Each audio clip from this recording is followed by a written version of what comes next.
We're entering a phase of hectic diplomatic activity. The BRICS Summit is happening this week in South Africa. A few days later, the G20 Summit will happen in India. Will the Chinese President travel to New Delhi for that? The answer depends on what happens in Johannesburg. Prime Minister Modi and President Xi will come face to face there. They will hold a meeting on the sidelines. Will they hold a meeting on the sidelines? There's a lot of buzz around that. We'll bring you the details that we have. In Pakistan, the political slugfest has intensified. The president says he did not sign the bills that give more power to the army.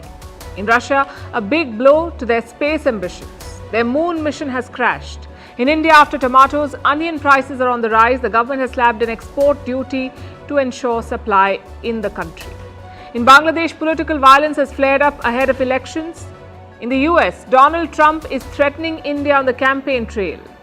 And do you need another booster for the Wuhan virus? Cases and hospitalizations are on the rise in the West. President Biden is pitching for another jab. We'll discuss the headlines first. The Netherlands will give 42 F-16 fighter jets to Ukraine. Denmark will provide 19 more. Ukraine has been asking for these jets to counter Russia's air superiority.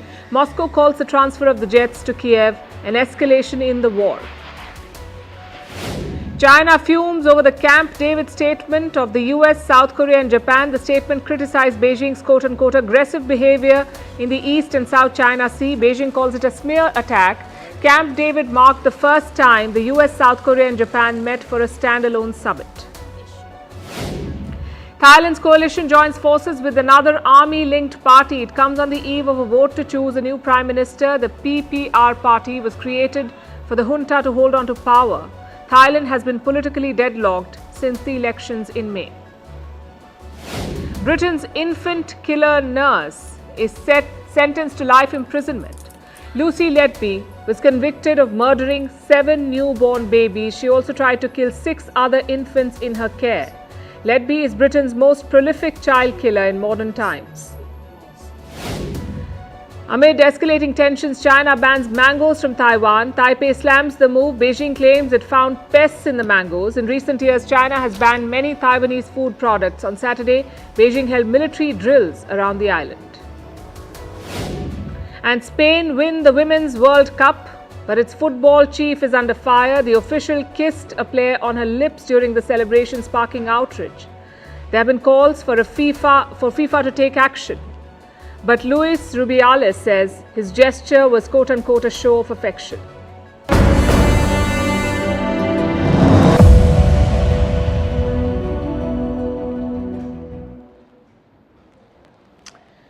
We have an action-packed week ahead. Prime Minister Modi is traveling to South Africa. He will attend the BRICS Summit, but that's not what we're talking about tonight. We want to focus on another potential meeting that's creating a lot of buzz. The India-China bilateral talks. We understand that a meeting is being planned. Prime Minister Modi could meet President Xi Jinping of China on the sidelines of the BRICS Summit. They're likely to discuss the border standoff. And I don't need to spell this out. This is a big deal.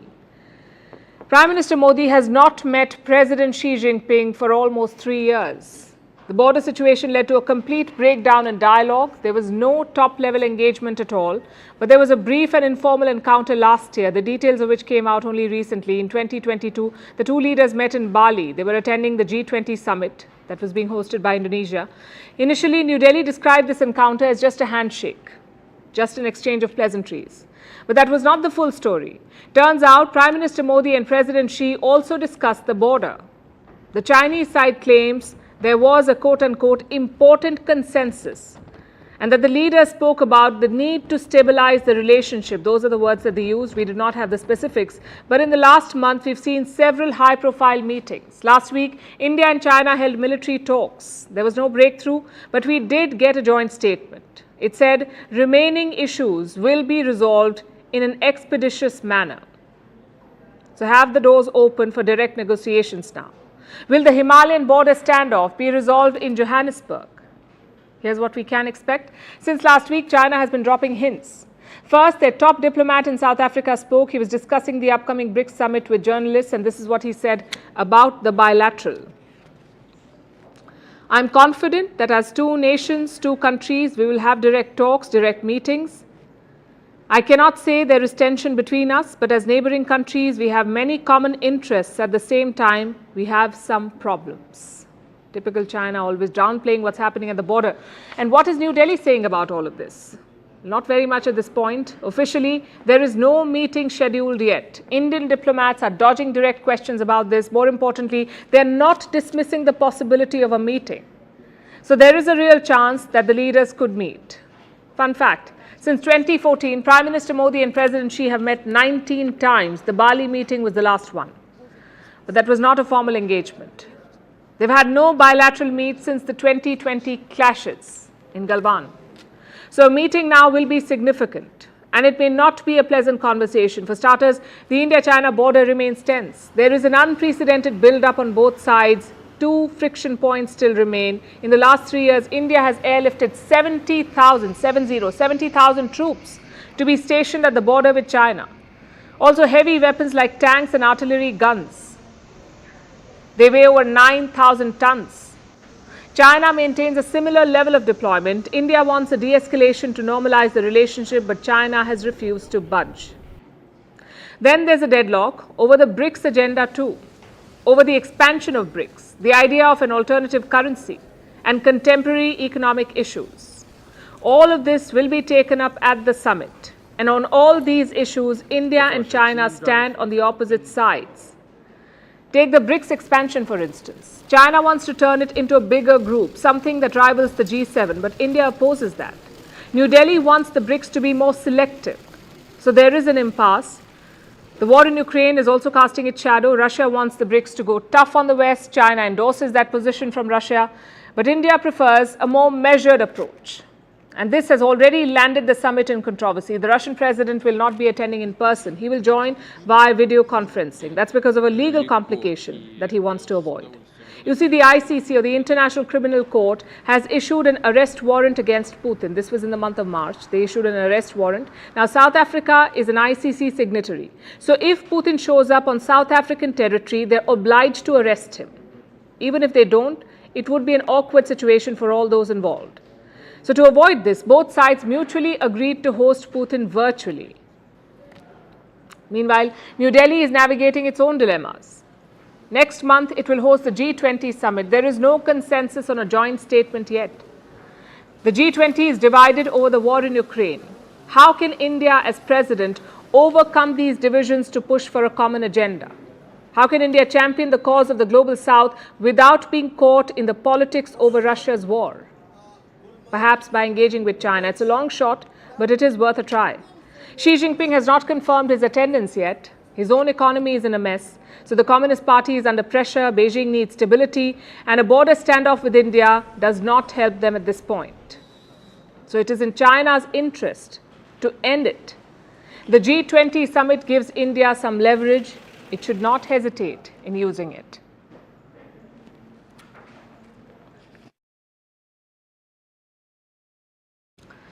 Now, Pakistan is called the home of the Dusra.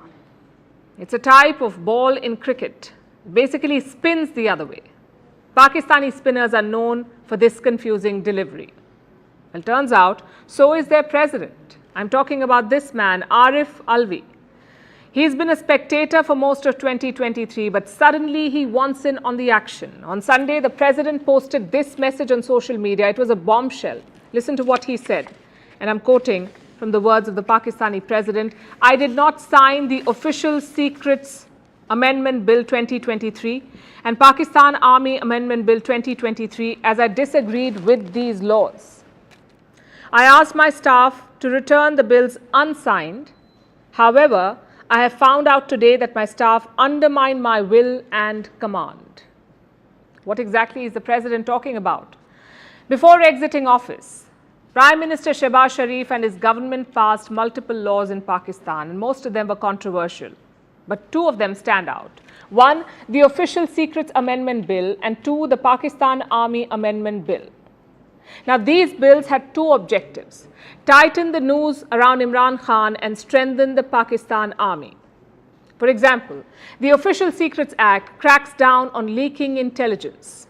Say you reveal information about an agent, or a diplomatic cable, or an informant, you can be jailed for 3 years and fined $34,000. That's the Official Secrets Act. The Army Act is worse. It provides up to 5 years of rigorous imprisonment for disclosing information that affects the army.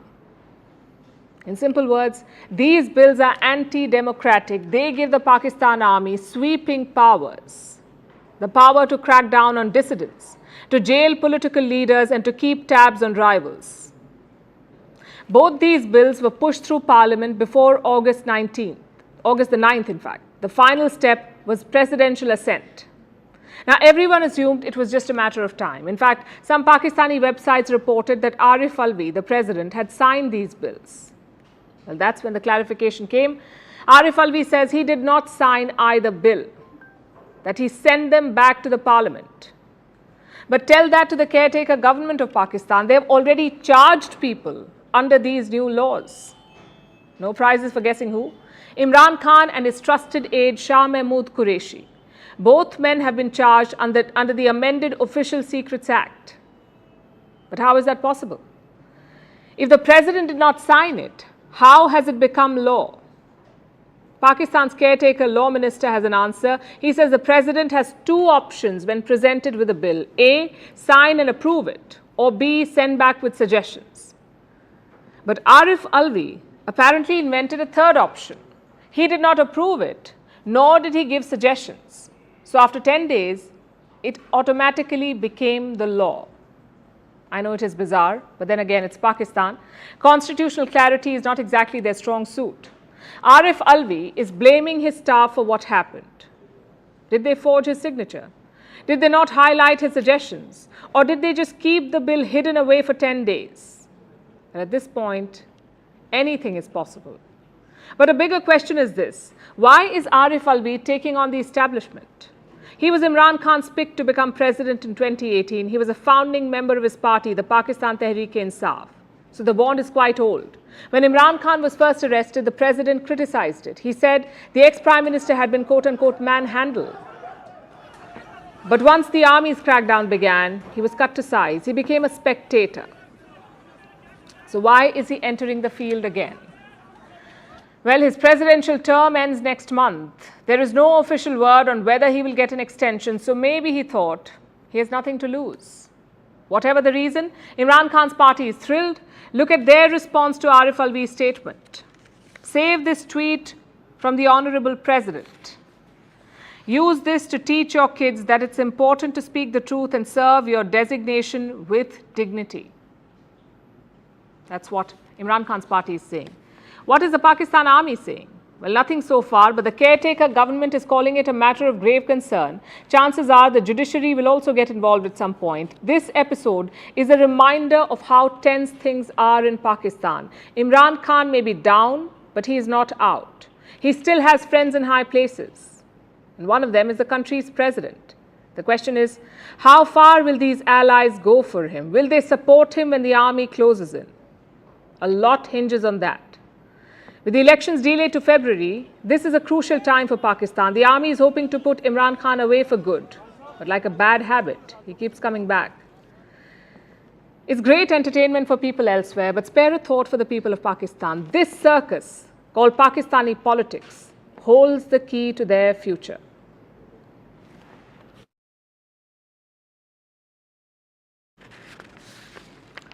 I will start our next story with a flashback. The year was 1976. The Soviet Union was still intact.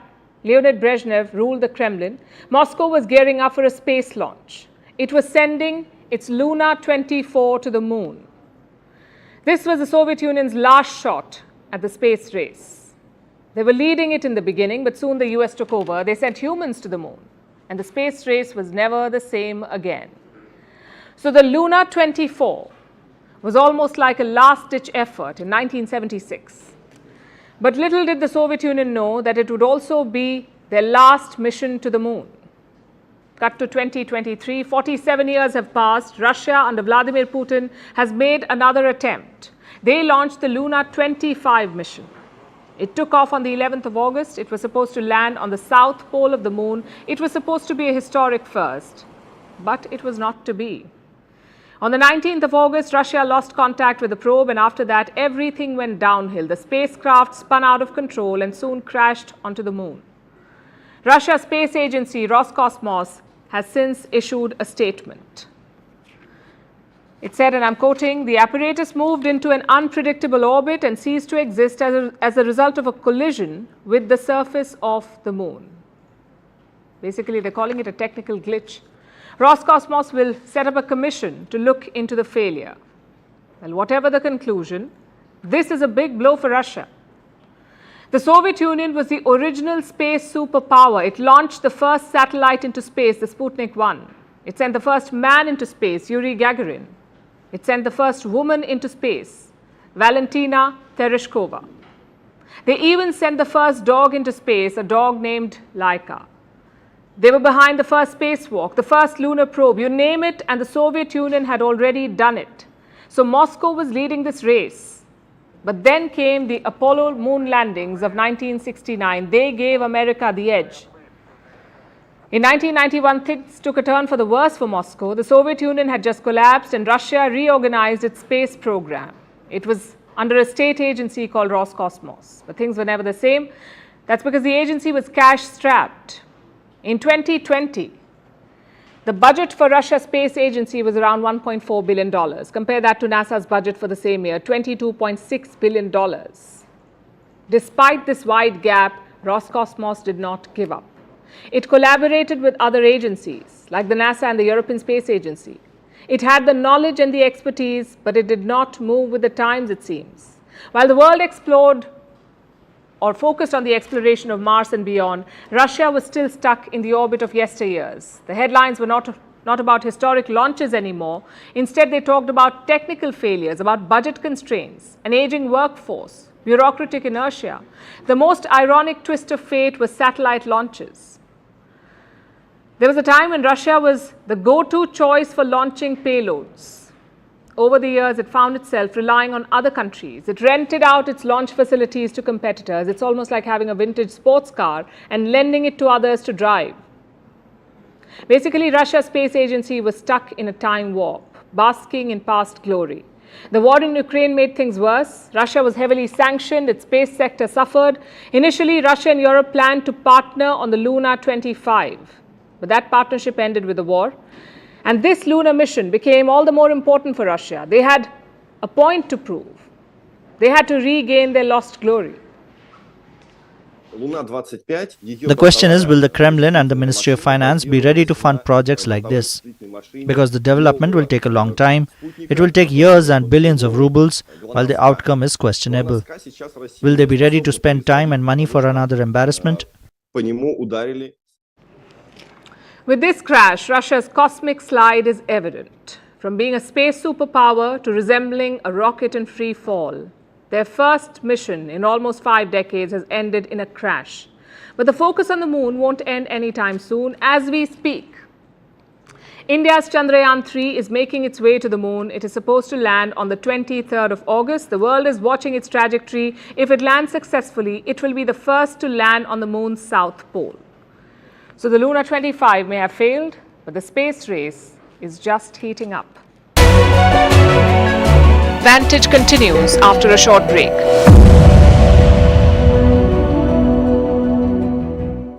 To understand that the girl's mother agreed to this arrangement as they were friends.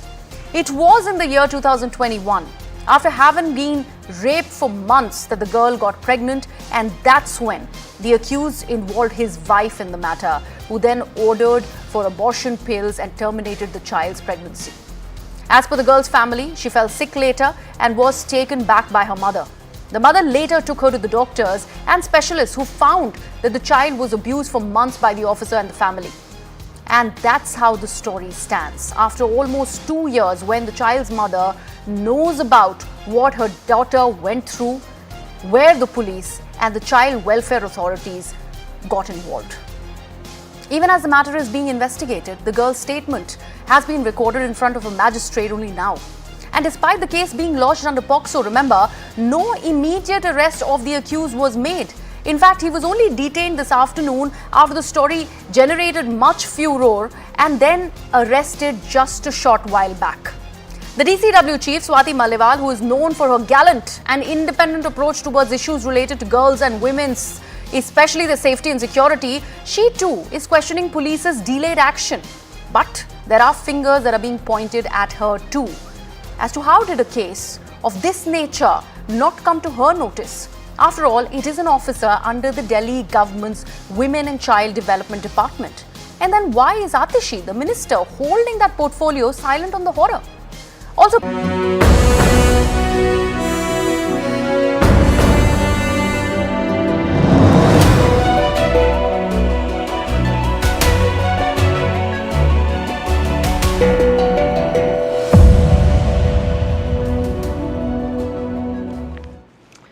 I have a question for you. What is the most dangerous combination in politics? Inflation and elections. It's a nightmare for any politician.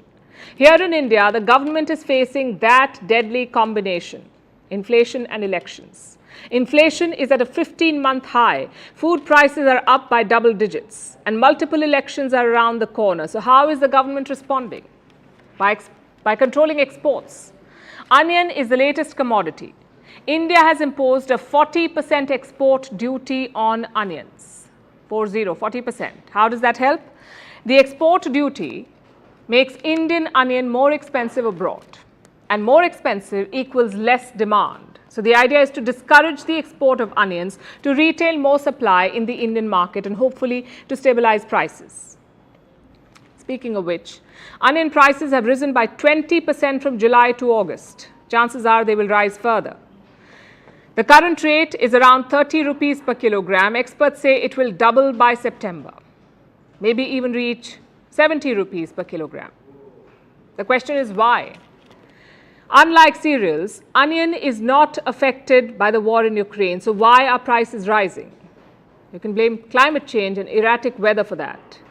India has 3 onion seasons. The season from April to June dominates supply. Around 65% of India's output comes from that season, April to June. Now, this supply is supposed to last until September. By then, the next round of harvest begins. It's usually a smooth transition, but this year it was not so smooth. Onions harvested during the summer are rotting faster. The unseasonal rains have affected their shelf life. So come September, there could be a crunch, hence the export duty. On paper, the duty is supposed to last until the 31st of December this year, but a lot depends on how things play out. If the price rise continues, the government may consider bigger steps, like banning onion exports altogether. It was last done in 2020. But if the prices cool down, the duty could be removed. And traders will be hoping for that. Most of them are protesting the export duty. In fact, trade has been indefinitely halted at Asia's largest onion market, which is located in Nashik, in Maharashtra. The question is, how quickly can prices be cooled?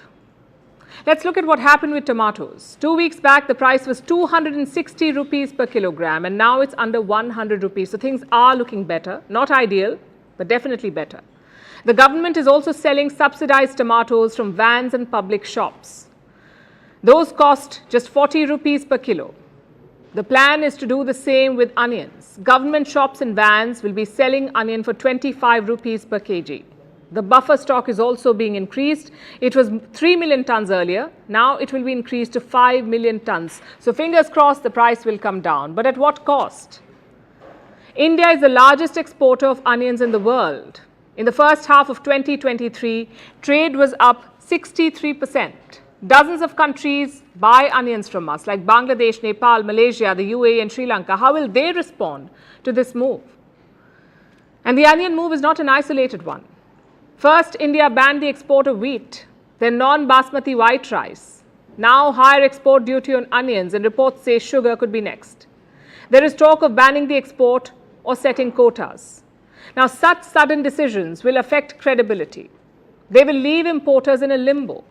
And that is one problem. The second problem is that of climate change. Let's face it, our weather is more erratic than ever. But are the farmers prepared for it? Has the government prepared them for it? Tomato prices were up because of weather, and now onion prices are up because of the same reason. We need to find solutions for this. When you have 1.4 billion people to feed, you can't afford volatility. You need an assured supply. Maybe onions will jolt the government to action. They're not as important in our diet as rice or potato, but onions are politically savvy.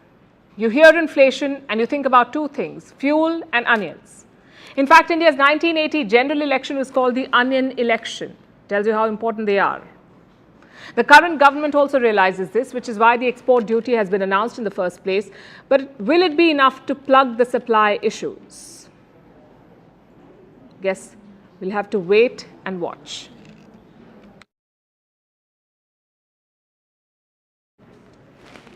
And now let's turn our attention to the east, to India's neighbor Bangladesh. It is heading for polls and it's been seeing regular bouts of violence. This has been a feature of Bangladeshi elections, political violence. Over the weekend, some 300 people were reportedly injured in clashes. These were clashes between members of the Bangladesh Nationalist Party and the police. That's the BNP. It's the biggest opposition party in the country. Prime Minister Sheikh Hasina has been in charge for about 20 years overall, and her premiership has not been without controversy. She's been accused of stifling democracy and going after the opposition, especially former Prime Minister Khalida Zia. Zia was imprisoned in 2018 on charges of corruption. Her supporters say this was politically motivated and that Sheikh Hasina cannot be trusted to hold an impartial election. So they've been taking to the streets to protest and clashing with the police. Here's a report.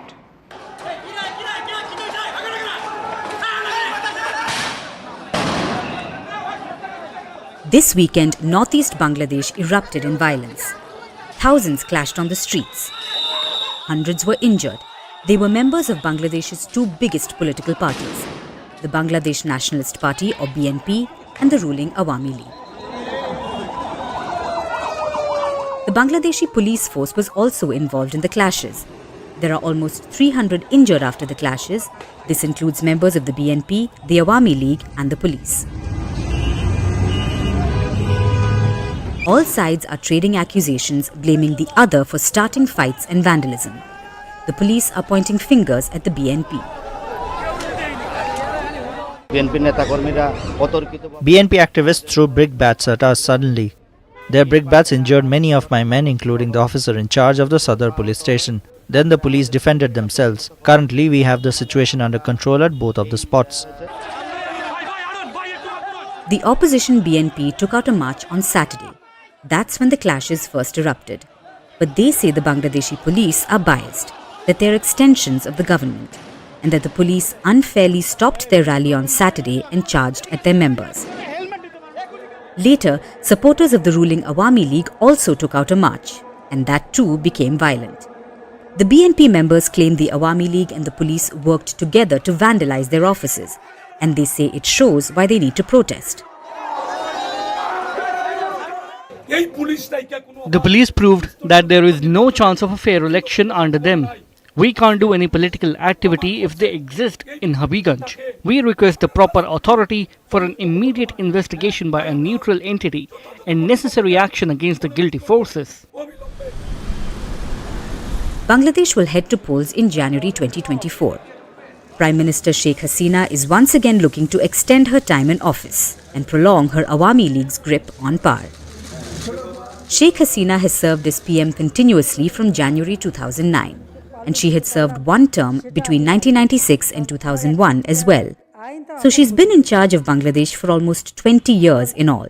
But the entire time she has competed against her arch-rival, former Prime Minister Khalida Zia. Their rivalry is legendary. Khalida Zia is the widow of Bangladesh's sixth president, Ziaur Rahman. After he was assassinated, she took over his party. She rose to become Bangladesh's first female Prime Minister in 1991. Khalida Zia and Sheikh Hasina have ruled Bangladesh since 1991. The two matriarchs spent the initial years swapping power after every election. But Sheikh Hasina has been firmly in charge since 2009. In 2018, Khalida Zia was imprisoned in a graft case. BNP supporters call it political persecution, while Awami League members say it's justice.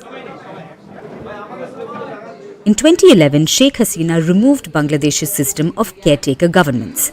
That's when an interim unelected government could take charge after a government completed its term. These were supposed to ensure free and fair elections so the incumbent government would not have an unfair advantage during polls.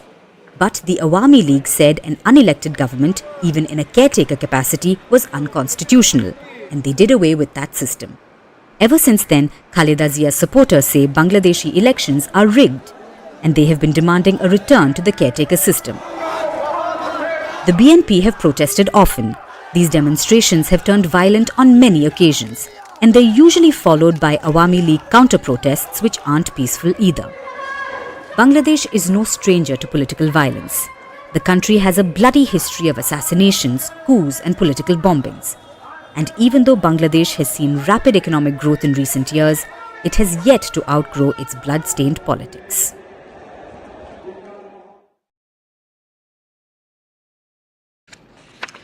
Speaking of politics, the US is gearing up for a presidential election next year, and Donald Trump is hoping to make a comeback.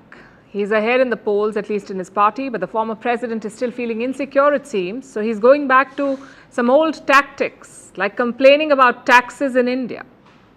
Donald Trump is talking about Harley-Davidsons again. You know, the American bikes? India taxes them. And it's been one of the pet peeves of Donald Trump. So as he hits the campaign trail, he's making fresh threats. Trump says he wants retribution. If they are charging us, we will charge them. Those are his words. They here is India. Trump says if he wins again, he will slap more taxes on Indian goods. This is from an interview that he's just given. Let me quote from what he said. The other thing I want to have is a matching tax where if India charges us, India is very big with tariffs. I mean, I saw it with Harley-Davidson. I was saying, how do you do in a place like India? Oh, no good, sir. Why? They have 100% and 150% and 200% tariffs. If India is charging us 200% and we are charging them nothing for products, can we charge them 100%? No, sir. That's not free trade. Have you heard this before? Well, we have.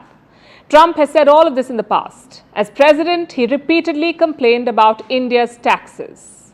We looked through the archives and we found this statement from 2018. Listen to this.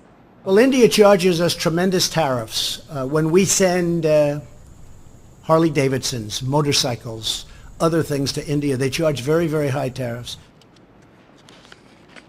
India and America have an extensive trade partnership. All kinds of products are traded and sold, from almonds to apples, metals like steel and aluminium, pharmaceuticals and weapons and everything in between. Both sides have done military drills. India has bought American oil too, but all Trump can think about are Harleys. Do you know how many of these bikes are sold in India? A few hundred every year. Last year, just 601 bikes were sold. That's all. 601 Harley-Davidson bikes sold in a country of 1.4 billion people in 1 year. 601. It's not even a drop in the ocean. Now, to be fair, the brand has legacy. It's more than 100 years old. Many Americans identify with a Harley bike, but Americans, not Indians. In India, it barely has a presence. Can removing the tax on these bikes fix the trade imbalance? It stands at $28 billion in India's favor. Removing or reducing taxes on a few hundred bikes will not really help. Then why does Trump keep obsessing about it? He does because it makes a good political point. Trump is basically appealing to his core voters. This pitch is designed for regions like the Midwest and the South. They have a large number of Trump supporters, also a large number of Harley-Davidson owners. Often, there is little distinction between these two groups. Many are members of organized groups like this one, Bikers for Trump. On Facebook, they have more than 376,000 followers. They organize riding events, and mobilize support for Trump. Most members of this group own a Harley. Now, this is an important vote bank for Republican leaders. Other candidates are also trying to woo them. In the month of June this year, there was an event in Iowa. Many Republican candidates turned up. Among them was Mike Pence, Trump's former running mate and vice president. Pence took part in the bike parade. Let me show you a picture. That's Mike Pence riding a Cobalt Harley-Davidson. Do you know who else was there? Ron DeSantis, Vivek Ramaswamy, even Nikki Haley, the entire roster of Republican presidential hopefuls at a bike rally. They all attended it. Guess who did not? Donald Trump. But he's making statements that will win these votes. Trump is leading the Republican primaries as of today. If the present trend continues, he is guaranteed the nomination. The only challenge at this point seems to be legal. He faces a series of court cases. Some of the charges could lead to a jail term.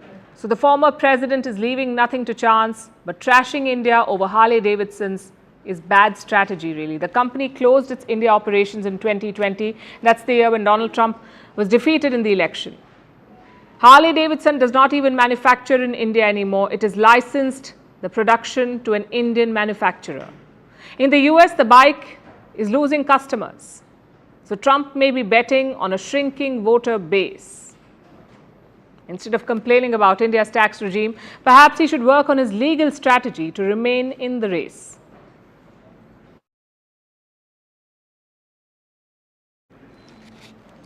From Trump, let's turn to his biggest nemesis, the Wuhan virus. It's mutated so many times since 2020, and each time there is renewed interest. We hear more predictions and precautions. Tonight we're focusing on one of them, booster shots. Should you keep taking booster shots or not? The White House certainly thinks so. President Joe Biden is expected to release a statement soon. He will ask Americans to get booster shots. Well, what number are we on? Depends on your age and health condition. Biden, for example, has got 5 shots. Chances are he will get his 6th one before this winter. But why is the US suddenly talking about boosters again? Because of a new variant. It's called Pyrola. The strain has been detected in Israel, Denmark, the US and the UK. The World Health Organization is monitoring it. Based on their findings, they will designate the variant, whether it's a variant of interest or a variant of concern. But right now, it's too early to say. Doctors believe it has a significant number of mutations. Theoretically, that could help the variant evade vaccines. But Pyrola or not, cases are rising. The US reported 10,000 hospital admissions in the first week of August. That was 14% more than the week before. Pharma companies are confident that their shots are updated. Moderna released some data last week. They said their booster can defend against Eris and Fornax variants. Eris and Fornax, again, these are strains of the Wuhan virus. Eris has led to an increase in hospitalizations in the UK and Europe. But are boosters the answer to all of this? Let's look at a couple of factors. Number one, more than 5.6 billion people have received the Wuhan virus vaccine. That's around 72% of the world population. So much of the world is immunized. Factor number two, the mortality rate. Despite occasional spikes in cases, the deaths have not increased. India, for example, reported just 1 death in the last 24 hours. My point is simple. This is not 2020. We do need vaccines. But our strategy needs to change. The World Health Organization released some guidelines in March this year. They divided people into 3 groups: high priority, medium priority, and low priority. The high priority group includes older adults and people with comorbidities. These people need a 4th shot. They need it 6 or 12 months after the 3rd one. And don't mistake this for annual boosters. The WHO specifically warned against it. Listen to this. The additional booster recommendation should not be seen as for continued annual COVID-19 vaccine boosters. The aim is to serve countries planning for the near to mid-term. Now to the medium priority groups. These are people below 50 without comorbidities. The World Health Organization suggested 3 shots for them. So the primary series plus 1 booster. And finally, the low priority group, children aged 6 months to 17 years. For this group, the WHO has left the decision to governments. They said 3 shots are fine, but take a call based on your health situation. Like how much are you spending on it? Is it affecting other vaccination programs like measles or polio? Basically, don't make it mandatory. So the WHO guidelines cover up to 4 shots. But some countries are talking about triple boosters. How is that? Well, one reason is that they can afford it. The second reason is that the scientific community is divided. The US is talking about making Wuhan virus shots annual, like your flu vaccine. But some within the US FDA are not convinced. They say the flu is seasonal, but the Wuhan virus may or may not be. So the need for annual shots has to be proven. It has not been proven yet. We need a solid reason to keep taking shots, and that reason cannot be why not. Because pharma companies will keep investing in vaccines, they will keep updating them. Just look at what happened last week. Health companies dragged the entire US market down, but 3 firms bucked the trend. Pfizer shares were up 3%. Why? Because their booster showed some good progress. Moderna and Novavax also did well. Again, why? Because US hospital admissions hit 10,000. Do you see the problem here? We can't let pharma companies dictate the need for boosters. We have doctors for that. We have governments for that. There are vulnerable, aged people who genuinely need boosters. These people should keep taking them. The rest should follow scientific advice. Look at the opportunity cost. Look at the public health impact. Then you can decide on boosters. If your doctors tell you, don't think twice. Get yourself another shot. Otherwise, keep yourself informed. The WHO and other agencies have released enough information on jabs. Go to their website, read and understand.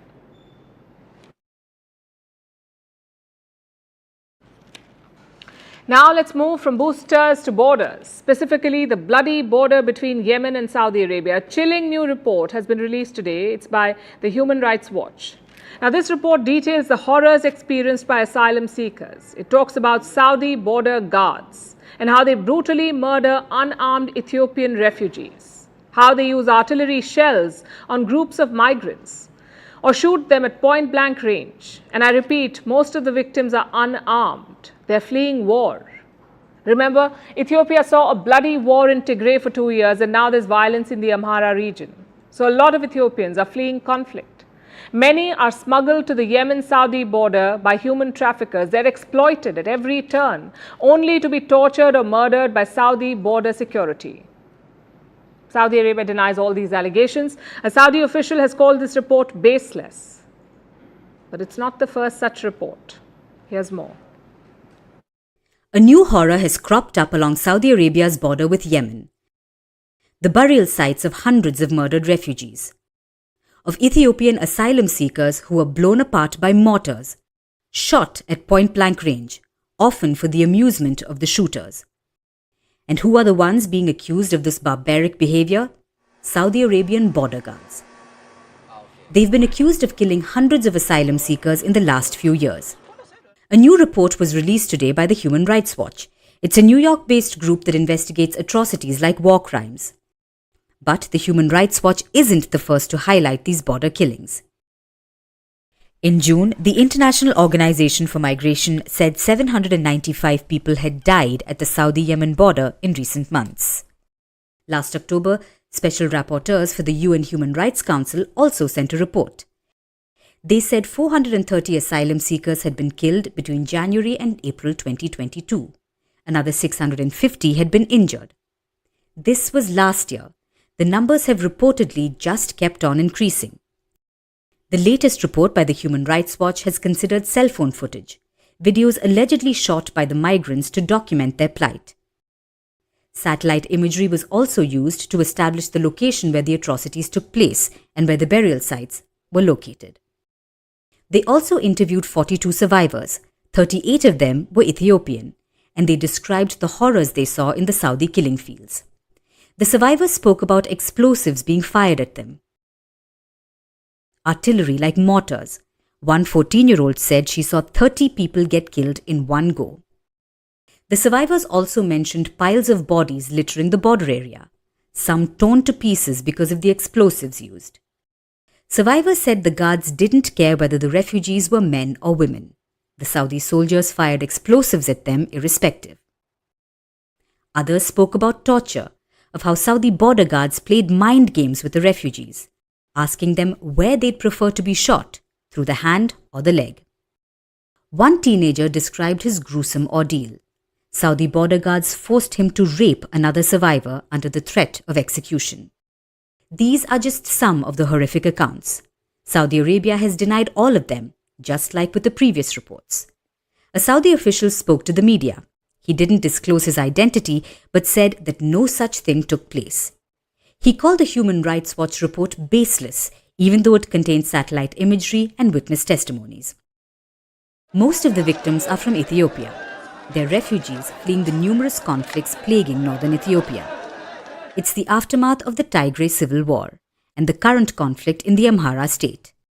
The Tigray war ended in 2022, and by the end of that year, there were about 750,000 Ethiopians living in Saudi Arabia.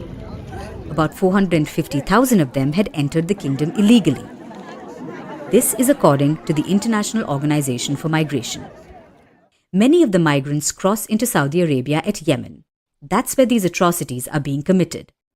First, they're ferried across the sea in ramshackle boats. This is after paying human traffickers to get them out of Ethiopia.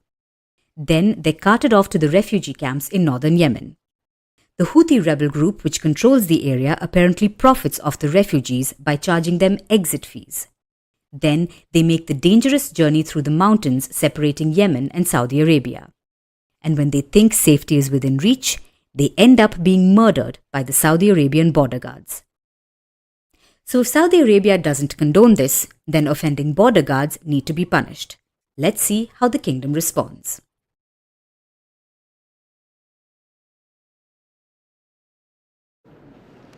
Now let me tell you about a heist engulfed in irony. Our next story is about the British Museum. It's a grand institution, also a shining symbol of wide-ranging thefts. In fact, it is the world's biggest receiver of stolen property. But its motto seems to be, first you loot, then you lose. We say this because the world's greatest thief is now being looted. Let me explain how.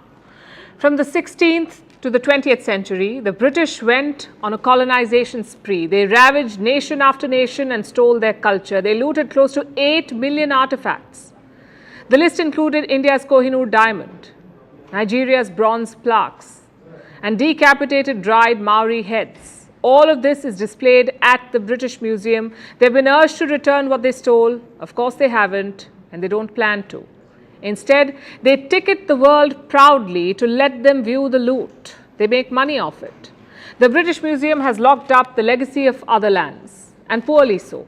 Recently, a staff member was accused of stealing from it. The lost items included gold jewelry and gems dating from the 15th to the 19th century.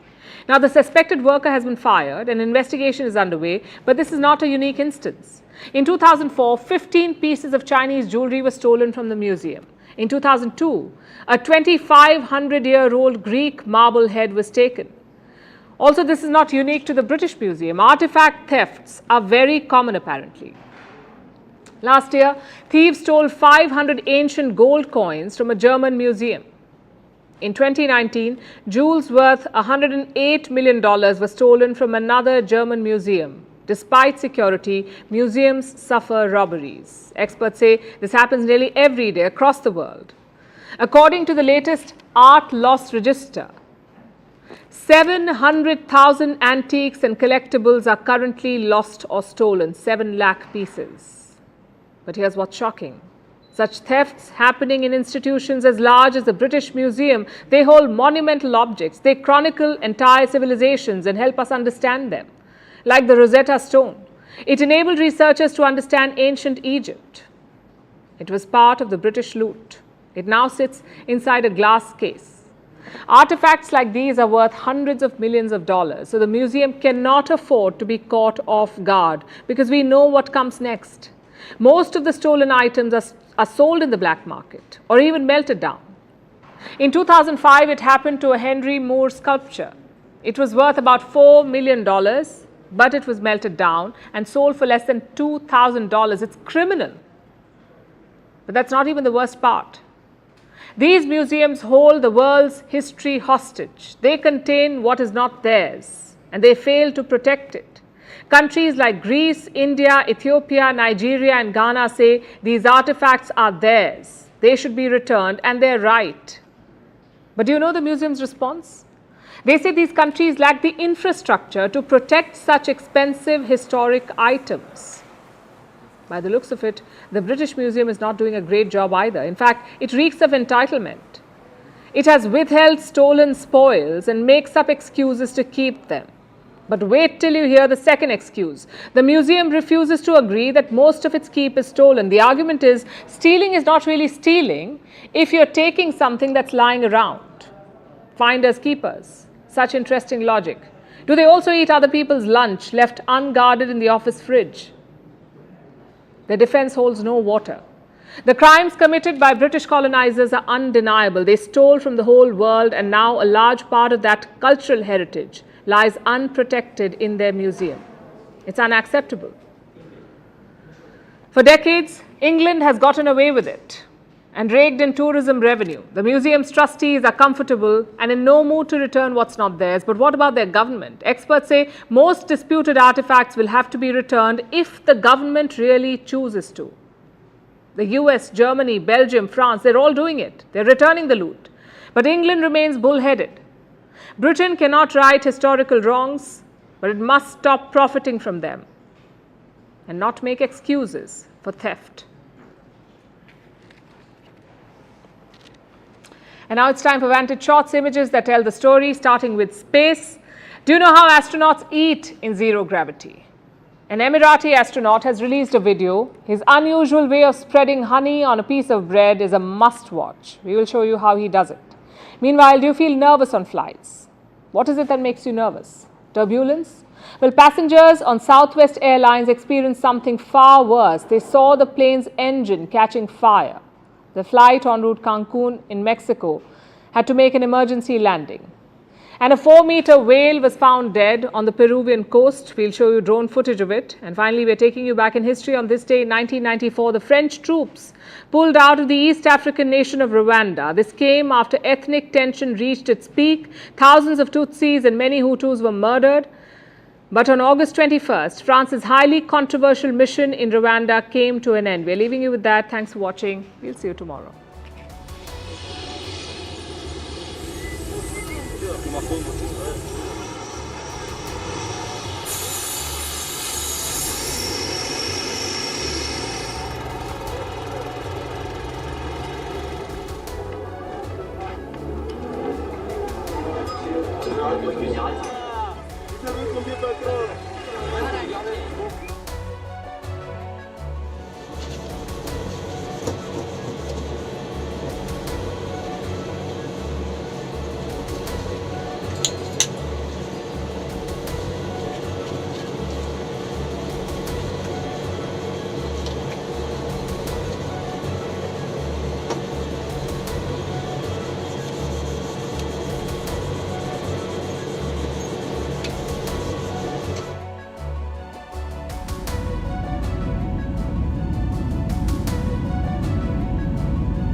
Party have been quick to bring in politics and blame game in a matter as sensitive as this, with the Aam Aadmi Party claiming that services are no longer under the Delhi government and the BJP questioning Maliwal's silence as selective. Swati Maliwal, the DCW chief, who is at the center of this entire furor, unfortunately, and is currently at the very hospital where the girl is being treated and is still at the dharna, the protest that she is undertaken, because she's still not been allowed to meet with the victim. Is that true, Swati? It's been too many hours that have been elapsed, but you're still there, I believe, at the same position, but you're not yet allowed to meet with the victim, the survivor? It's been 7 hours to be precise. I've been sitting here, I have been demanding from the Delhi police to please allow me to meet the survivor as well as her family, because this is a very serious case. WCD officer, serious allegations have been made against him, and clearly he enjoys clout because the Delhi police failed to arrest him for 8 days. And now for the past 7 hours, the Delhi police has disallowed my entry into the hospital. They're not even allowing me to meet the survivor to find out if she is okay, if she is operating under any kind of a pressure, because clearly there seems to be something fishy going on. Why is the Delhi police stopping me from entering? What are they scared of? Why can't I meet the survivor? Has she got...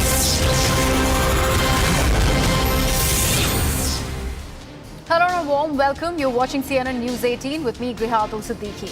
Over the next 30 minutes, I'll be bringing you all the top stories that are dominating the headlines tonight. We begin with some breaking news that we are getting, and this concerns the Thalaiva.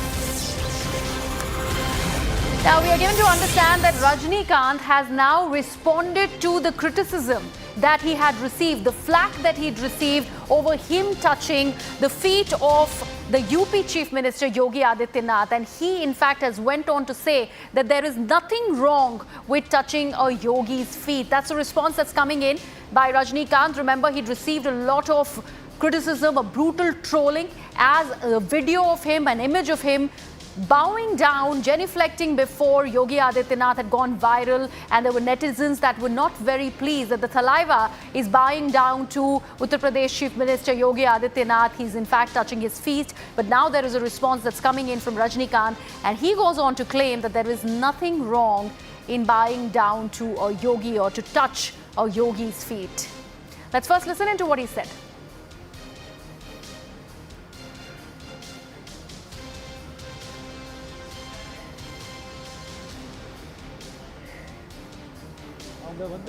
வயசுல நம்மளை விட சின்னவளா இருந்தா கூட அவர் காலில் விழுறது என்னுடைய பழக்கம். நான் அதான் செஞ்சேன்.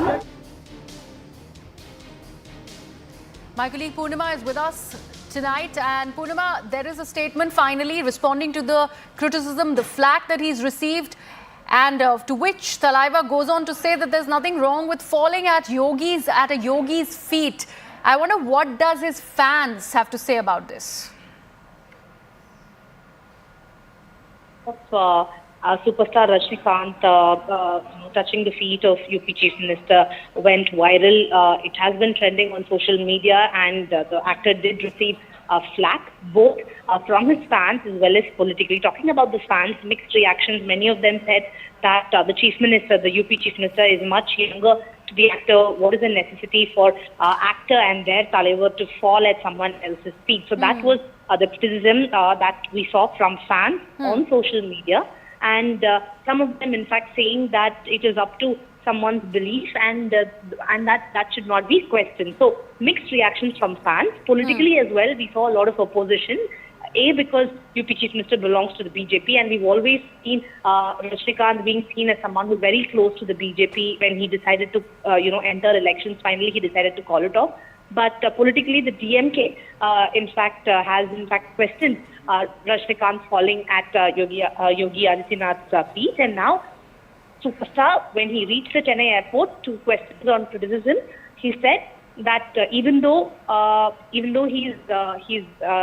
younger, Rajnikant believes that as a yogi, he wants to seek his blessings, and that he does not see anything wrong in doing so, making it clear and putting an end to all the criticism that he has been facing for the last 2-3 days. Right, Purnima, thank you so much for all of that update. Remember, Rajnikant was in Uttar Pradesh. He was at Chief Minister Yogi Adityanath's residence in Lucknow. We are now quickly shifting our focus. So we are getting some more breaking news on the broadcast. And this is coming in from Karnataka.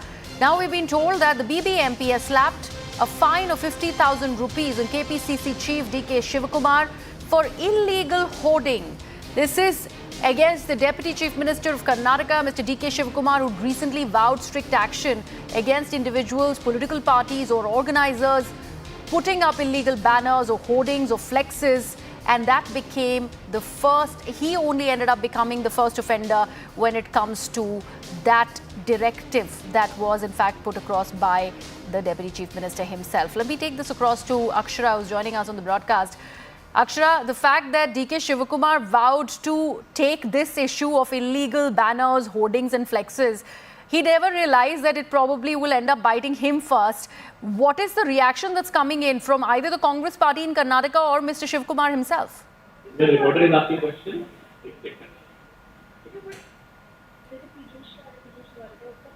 We seem to have some issue with that link with Akshara. We'll get him in just a bit on the broadcast, but let's actually take a look at what exactly has happened over here. Now, remember, this is in fact a poster, a banner that was put up, which we have on the screens on Rajiv Gandhi's anniversary. This was near KPCC office in Bengaluru. This has been deemed illegal by the court. This is a High Court order where Deputy Chief Minister DK Shivakumar had announced that the fine of 50,000 rupees will be actually levied on those who put up illegal hoardings. And he, in an uncanny way, has ended up becoming the first offender to that very announcement that he had himself made. BBMP has sent out a notice to DK Shivakumar. It has urged him to pay a penalty of 50,000 rupees after the civic body had found a huge banner near the KPCC office, something that we are playing out for our viewers. In that letter that was addressed to DK Shivakumar, BBMP's Assistant Revenue Officer of Vasant Nagar had urged DK Shivakumar to credit the amount of 50,000 rupees to BBMP Chief Commissioner's account for putting up the unauthorized banner.